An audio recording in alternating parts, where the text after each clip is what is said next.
नमस्कार दोस्तों, समर्पण नर्सिंग एकेडमी के यूट्यूब चैनल पे मैं आप सभी का स्वागत करता हूं।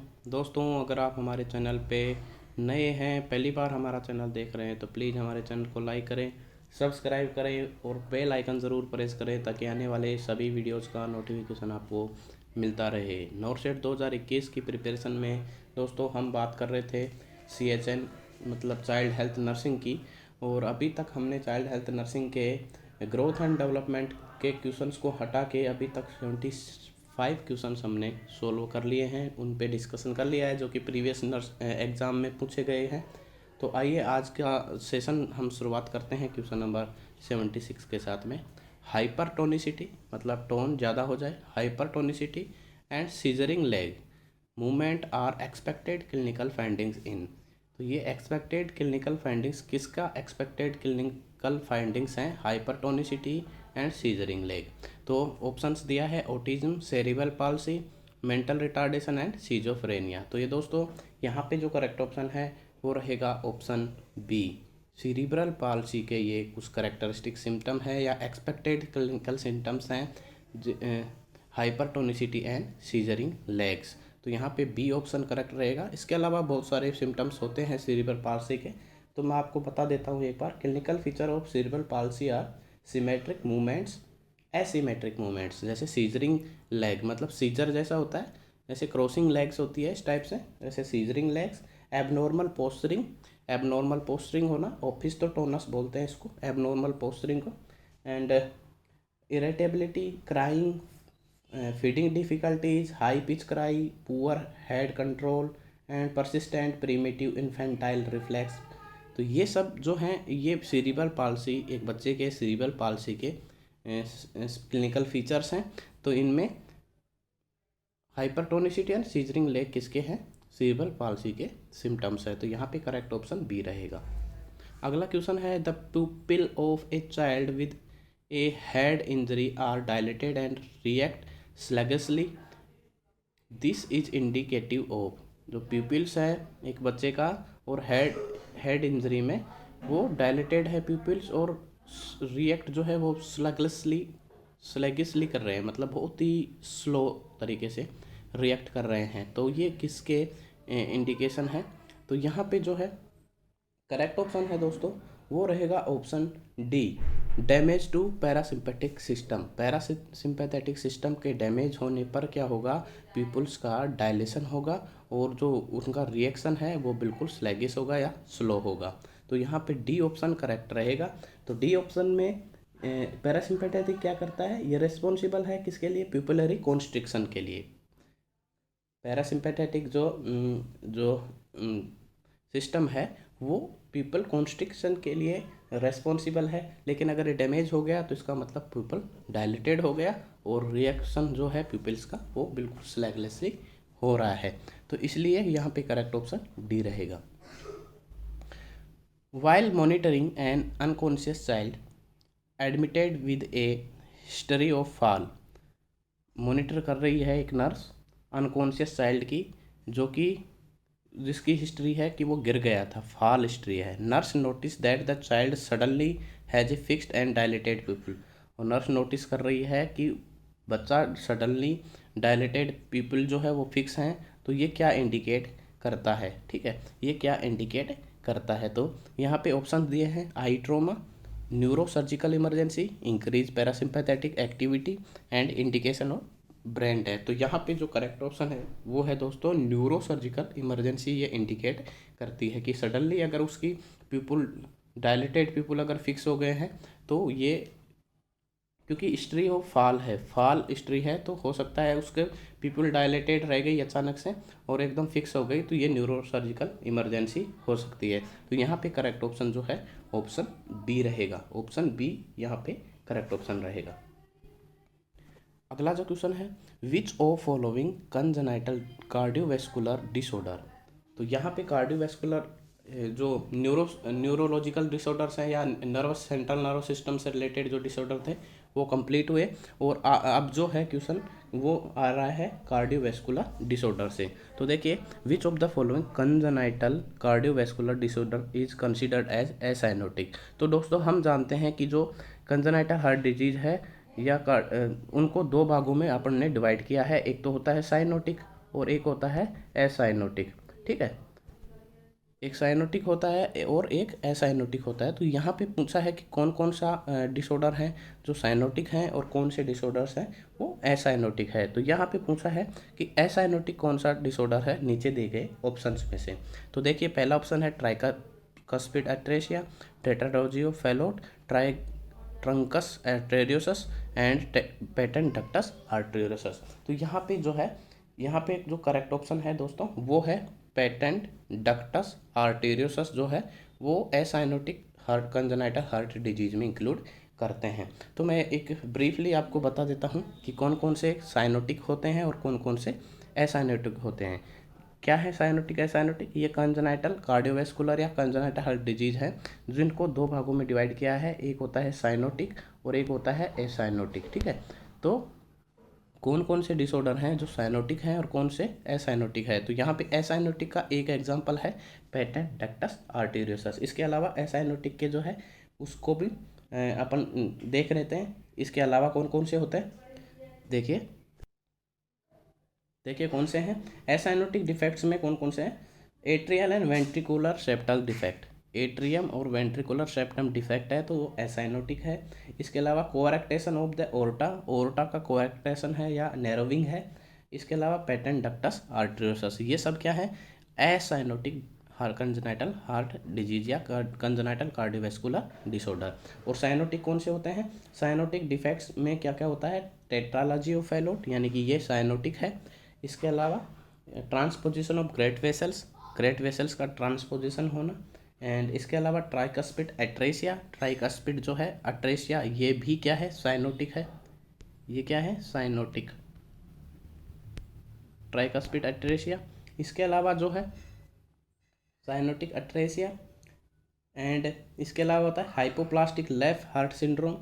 इसमें कोरेक्टेशन ऑफ आर्ट्रा जो है, नैरोइंग ऑफ आर्ट्रा जो है, और पल्मोनरी स्टेनोसिस और ओर्टिक स्टेनोसिस, ये सब क्या है? ओब्स्ट्रक्टिव हार्ट डिजीज है, लेकिन इनको भी साइनोटिक डिसऑर्डर्स में अपन इंक्लूड करते हैं। तो यहाँ पे आपको क्लियर हो गया होगा कि ट्राइकस साइनोटिक कौन से हैं और एसाइनोटिक कौन से हैं। तो यहाँ पे एसाइनोटिक जो है वो है patent ductus arteriosus, correct option D.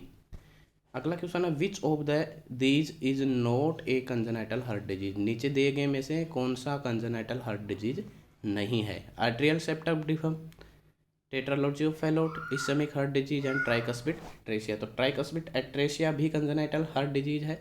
Tetralogy of Fallot भी कंजेनाइटल हार्ट डिजीज है। एट्रियल सेप्टम डिफेक्ट भी कंजेनाइटल हार्ट डिजीज है, लेकिन इस्केमिक हार्ट डिजीज जो है उसको हम कंजेनाइटल हार्ट डिजीज में इंक्लूड नहीं करते हैं। तो यहाँ पे करेक्ट ऑप्शन सी रहेगा। अगला जो क्वेश्चन है the cyanotic congenital heart disease is. तो अभी अपन ने एसाइनोटिक देखा था, तो यहाँ पे साइनोटिक का एग्जाम्पल पूछा है। तो साइनोटिक कंजेनाइटल हार्ट डिजीज कौन सा है? तो एट्रियल सेप्टल डिफेक्ट हमने देखा था कि एसाइनोटिक में आता है। एट्रियल सेप्टम डिफेक्ट या वेंट्रिकुलर सेप्टल डिफेक्ट हो तो वो सब क्या में किस में आता है? एसाइनोटिक में आता है। पेटेंट डक्टस आर्टेरियोसस भी एसाइनोटिक में आता है। वेंट्रिकुलर सेप्टल डिफेक्ट भी एसाइनोटिक में आता है, लेकिन टेट्रालॉजी ऑफ फैलोट एक ही बचा है नीचे का ऑप्शन, तो इसलिए ये है करेक्ट ऑप्शन है ऑप्शन डी, ये साइनोटिक कंजेनाइटल हार्ट डिजीज है।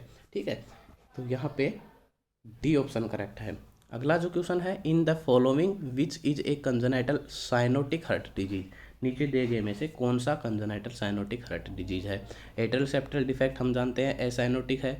वेंट्रिकुलर सेप्टल डिफेक्ट हम जानते हैं ये भी एसाइनोटिक है। पेटेंट डक्टस आर्टेरियोसस ये भी हम जानते हैं एसाइनोटिक है, लेकिन पल्मोनरी जो स्टेनोसिस है, क्योंकि ये नैरोविंग जो होता है ये ऑब्स्ट्रक्टिव डिसऑर्डर्स है, लेकिन ये भी साइनोटिक में इंक्लूड किया जाता है। तो ये क्या है? ये साइनोटिक डिसऑर्डर है। ठीक है, तो ये आपको करेक्ट ऑप्शन डी पे क्लिक करना है। विच of the following condition is not under the cyanotic heart disease. नीचे दिए गए में से कौन सी कंडीशन साइनोटिक डिसऑर्डर में इंक्लूड नहीं होता है? तो tetralogy of Fallot cyanotic disorder है, हम जानते हैं। ट्रांसपोजिशन ऑफ ग्रेट आर्टरीज भी क्या है? साइनोटिक है। ट्रंकस आर्टेरियोसस भी साइनोटिक है, लेकिन पेटेंट डक्टस आर्टेरियोसस जो है वो क्या है? वो एसाइनोटिक डिसऑर्डर है। तो ये साइनोटिक में हम इंक्लूड नहीं करेंगे, तो इसलिए करेक्ट ऑप्शन ऑप्शन सी रहेगा। ऑप्शन सी यहाँ पे करेक्ट ऑप्शन है। Which among the following is a medical condition in which there is the connection between pulmonary artery and aorta.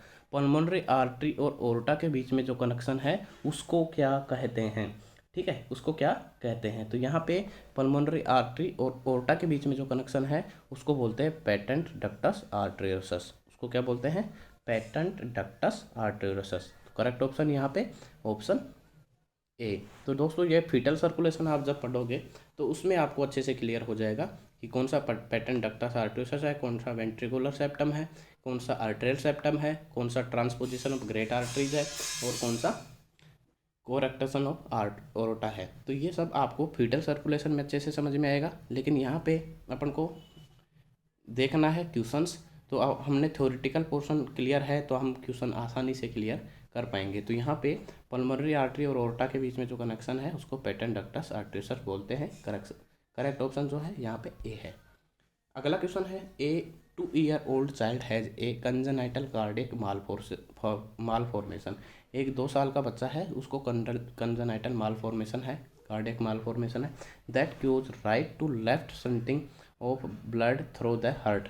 जिसमें राइट से, मानो ये हार्ट है उसका और ये इसका राइट साइड है और ये इसका लेफ्ट साइड है, तो ये कह रहा है right to left shunting, right से लेफ्ट की तरफ शंटिंग हो रहा है, मतलब राइट साइड से लेफ्ट साइड की तरफ क्या हो रहा है, शंटिंग हो रहा है। तो what clinical finding the nurse should expect.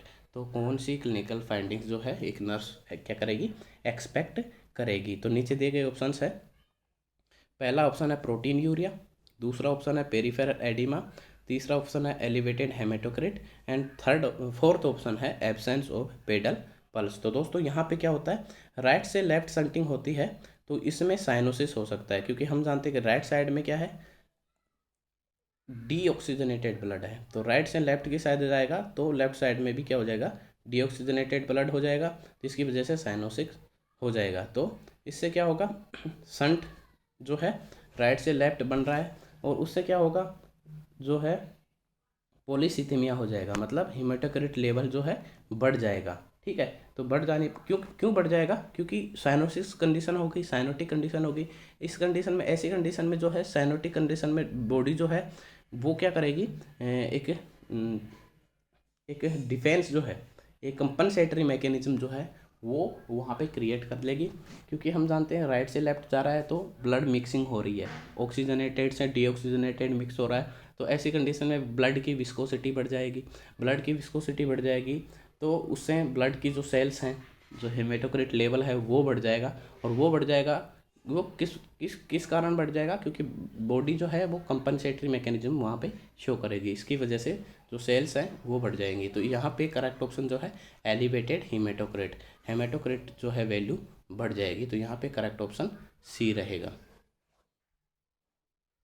अगला क्वेश्चन है, a 2 year old child had cyanotic congenital heart disease. एक 2 साल का बच्चा, उसको cyanotic heart congenital heart disease हो गया है। Nurse would expect to observe, nurse को क्या ऑब्जर्व करेगी, orthopnea and elevated hematocrit, absence of pedal pulse and edema in extremities. तो अगर cyanotic heart disease, congenital heart disease हो तो उसमें कंपनसेटरी मैकेनिज्म होगा, और कंपनसेटरी मैकेनिज्म होगा तो क्या होगा, हेमेटोक्रिट लेवल जो है एलिवेटेड हो जाएगा, जैसा कि प्रीवियस क्वेश्चन में अपन ने देखा। अगला क्वेश्चन है, the complications for ventricular septal defect VSD are as follows except. कौन कौन से कॉम्प्लिकेशन है VSD के, वेंट्रिकुलर सेप्टल डिफेक्ट के, एक को छोड़ के एक्सेप्ट। तो heart failure, cerebral palsy, pulmonary hypertension and endocarditis. तो सीरिबल पाल्सी ये तो न्यूरोलॉजिकल डिसऑर्डर है, तो इसको एक्सक्लूड कर देंगे, निकाल देंगे। तो यहाँ पे करेक्ट ऑप्शन बी क्या रहेगा, बी रहेगा। करेक्ट ऑप्शन क्या रहेगा यहाँ पे, बी करेक्ट ऑप्शन रहेगा, ठीक है। क्योंकि ये क्या है, कंजेनाइटल वेंट्रिकुलर सेप्टल डिफेक्ट नहीं है, ये तो न्यूरोलॉजिकल डिसऑर्डर है, तो इसको यहाँ पे निकाल देंगे। तो करेक्ट ऑप्शन बी। अगला क्वेश्चन है, एक young child has coarctation of the aorta. Coarctation का मतलब नैरोविंग होना, coarctation of aorta. What should the nurse expect to identify when taking the child vital sign. Vital sign लेते समय क्या expect करेगी, क्या आइडेंटिफाई करेगी नर्स। तो a weak radial pulse, radial pulse है वो वीक उसको लगेगी। An irregular heart beat, a bounding femoral pulse and elevated blood pressure in the arm. तो यहाँ पे करेक्ट ऑप्शन है दोस्तों वो है an elevated blood pressure in the arm. ऐसा क्यों होगा? क्योंकि कोएक्टेशन और आरोटा में क्या होता है, एक लोकलाइज कंजेनाइटल मालफॉर्मेशन है, जिसमें क्या होगा, नैरोविंग हो जाती है ओर्टा की, जो कि usually distal to the subclavian artery supply जो है, सबक्लेवियन आर्टरी जो है जो आर्म को सप्लाई करती है, वहाँ पे नैरोविंग आर्टरी हो जाएगी।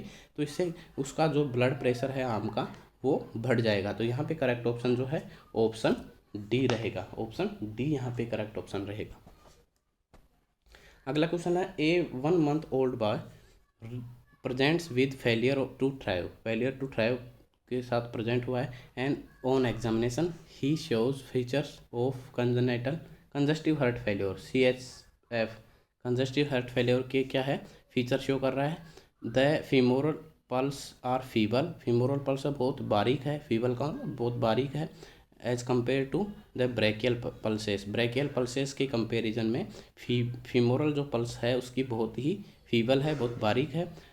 ठीक है, तो the most likely clinical diagnosis, तो इसका क्लिनिकल डायग्नोसिस क्या होगा? तो congenital aortic stenosis, coarctation of aorta, patent ductus arteriosus and congenital aortic aorto iliac disease, congenital aorto iliac disease. तो यहाँ पे करेक्ट ऑप्शन क्या रहेगा? ठीक है, तो करेक्ट ऑप्शन जो है दोस्तों वो रहेगा कोएक्टेशन ऑफ ओर्टा। तो कोएक्टेशन ऑफ ओर्टा में क्या होता है, नैरोइंग हो जाती है ओर्टा की, जो सिस्टमिक सप्लाई है जो बिल्कुल कम हो जाती है, तो इसलिए फीबल जो पल्स है वो फीबल एकदम बारीक दिखाई दे रही है, फीमोरल पल्स। तो यहाँ पे जो डायग्नोसिस होगा वो होगा कोएक्टेशन ऑफ ओर्टा। तो यहाँ पे बी करेक्ट ऑप्शन रहेगा। आज के सेशन का अंतिम question, the physical assessment of a newborn indicates absence of femoral pulses. Physical assessment एक न्यूबॉर्न का हो रहा है, जिसमें क्या इंडिकेट करता है? Absence of femoral pulses, femoral pulse है वो एब्सेंस है। It is a significant sign of, तो फीमोरल पल्स अगर एब्सेंट है तो ये किसका सिग्निफिकेंट साइन है? तो एब्सेंट है या बिल्कुल फीबल है? तो दोस्तों हम देखते हैं कि वो कोएक्टेशन ऑफ ओर्टा में ही पाई जाती है। तो यहाँ पे करेक्ट ऑप्शन जो है ऑप्शन सी रहेगा। तो दोस्तों आज का सेशन यहाँ पे कंप्लीट होता है। तो दोस्तों हम आशा करता हूँ कि आपने बहुत ही ध्यान से, बहुत ही कंसंट्रेशन से ये क्वेश्चन सोल्व किए हैं, जो हमने अपने डिस्कशन किया है, जो प्रीवियस ईयर्स में पूछे गए एग्ज़ाम्स में जो कि क्वेश्चन हैं। तो यहाँ पे आपने बहुत ही कंसंट्रेशन से देखा होगा, सुना होगा। तो आशा करता हूँ कि आपको ये समझ में आया है। और दोस्तों अगर अभी तक आपने हमारे चैनल को सब्सक्राइब नहीं किया है तो प्लीज़ हमारे चैनल को सब्सक्राइब करें, बेल आइकन ज़रूर प्रेस करें, ताकि आने वाले सभी वीडियोज़ का नोटिफिकेशन आपको मिलता रहे। दोस्तों धन्यवाद, आपका दिन शुभ रहे।